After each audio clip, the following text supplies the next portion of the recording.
verse 6, 7, and 14.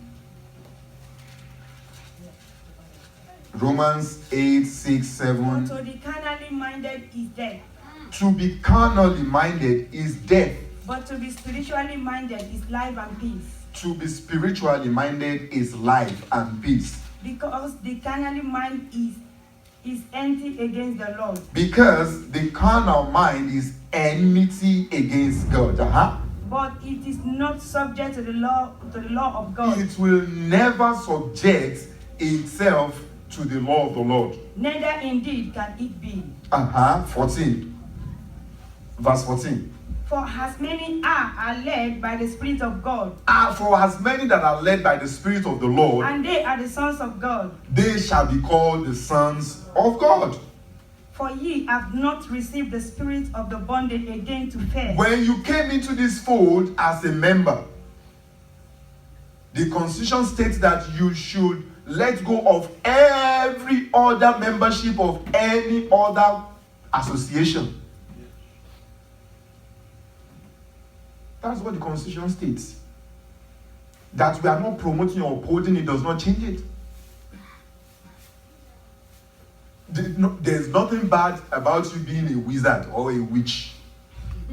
But when you decide to join this fold, in the moment, just say me, Shegbe, Awomo, mi, Shajemo, mi. Nǹkan tí ṣẹlẹ̀ sọ nìyẹn. So if you want to be a celestial, you have to let go. Mi ṣe bá yín ṣe mọ́ mo ti dàpọ̀ mọ́ ẹgbẹ́ mi. Ṣùgbọ́n kò ń ṣe dandan. If you don't want to be part of us, mẹ́ẹ̀ẹ́dọ́ máa kò sí problem náà kó ní káwọn kò máa ṣe ẹgbẹ́ ẹ̀ lọ níbi tó bá ti ń ṣe. Kí ló dé? Iná Ọlọ́run ò lè bá wọn iṣẹ́ Ọlọ́run làwọn náà. Yeah. God has created them for a purpose. If they are not in existence, you won't serve God. If they are not, if they are no witches and wizards, you will not serve God. But because you dream a bad dream, you have a nightmare, and then you run to the church.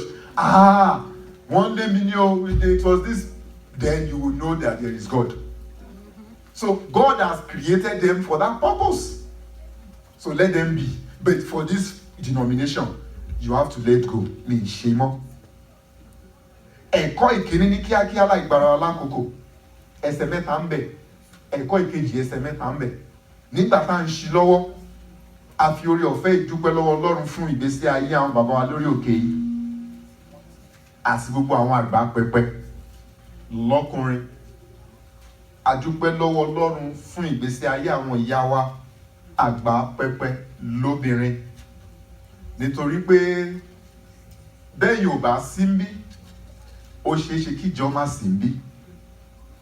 Ènìyàn ní ìjọ. Lórúkọ Jésù, ní ìjọba Ọlọ́run, ààyè yín ò ní ṣòfò. Àmín Jésù. Ènìyàn kì í bọ́ Ọlọ́run ṣòwò kó pàdánù. Òwò tẹ́ ń bá Ọlọ́run ṣe lórúkọ Jésù Kristi sí Násárẹ́tì, ọ̀run fúnra rẹ̀ yóò san yín lẹ́san. Àmín Jésù. Ẹ̀yin akọrin náà, a dúpẹ́ lọ́wọ́ Ọlọ́run fún ìgbésí ayé yín. Lórúkọ Jésù, ẹ ó kọ́ débi èrè. Àmín Jésù. Èrè tó tọ́ fóníṣẹ́ ọ̀run yóò fi fún yín. Àmín Jésù. Ẹ̀yin bàbá wa lọ́kùnrin, àbúrò wa, ọmọ wa, ìyá wa lóbìnrin, a dúpẹ́ lọ́wọ́ yín. Lórúkọ Jésù, ojú ò ní tì yín. Àmín Jésù. Nílé ọkọ yín, ààyè yín ò ní ṣòfò. Àmín Jésù. Lórílẹ̀-èdè Amẹ́ríkà yìí, lórúkọ Jésù, ọ̀run á fìdí yín kalẹ̀ ní ìyẹ̀wọ̀n fún Àmín ara rẹ̀. Jésù. Jésù Olúwa wa. Àmín, àmín, àmín lórúkọ Jésù. We shall be preaching on a theme, even though it is impromptu, because I never planned to, preach for today. But tabasi koye sọ̀rọ̀, it is wọ́n pè kíní kan ní wọ́n pè lé ní most àbí. Bẹ́ẹ̀ tí venerable kúrò mbẹ́, àwọn aláìṣẹ́ venerable sí. Láti bàbá yìí ti dáyé most là ń pè. Àwọn aláìṣẹ́ ń fi gbogbo yẹn kún kó tún lè tún jọjú. Gbàrà tí ènìyàn bá ti bẹ̀rẹ̀ sí ní sọ pé òun wọ superior, tó bá ti ń gba àmùrè tó ti ń gbà mí òróró ní sẹ̀lẹ̀ ti ń jẹ́ kó yé wa wípé a ti ń tò sí ọ̀nà kan. Ìdí nìyẹn, ìdí ìkejì tá a dẹ̀ tún fi ń múlẹ̀ fún wa ni wípé Sẹ̀lẹ̀ is purely an evangelism church.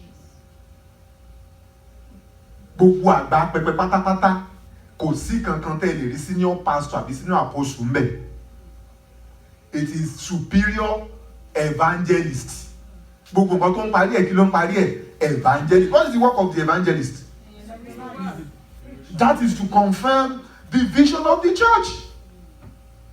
But still, iṣẹ́ ìṣù ni. What he does is he bamboozles. Á jẹ́ kí ènìyàn kó rò wípé irọ́ nǹkan yẹn kọ́, ìbẹ́ ẹ̀kọ́ ẹ̀yẹn ṣàtọ̀ ilé. Kí ènìyàn kó lè ṣe lòdì sí ẹlẹ́dàá rẹ̀ àti Ọlọ́run rẹ̀.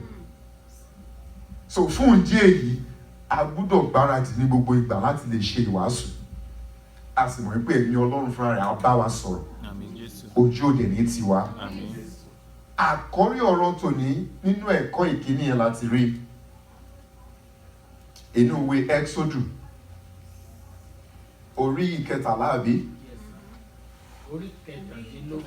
orí ìkẹtàdínlógún chapter 17.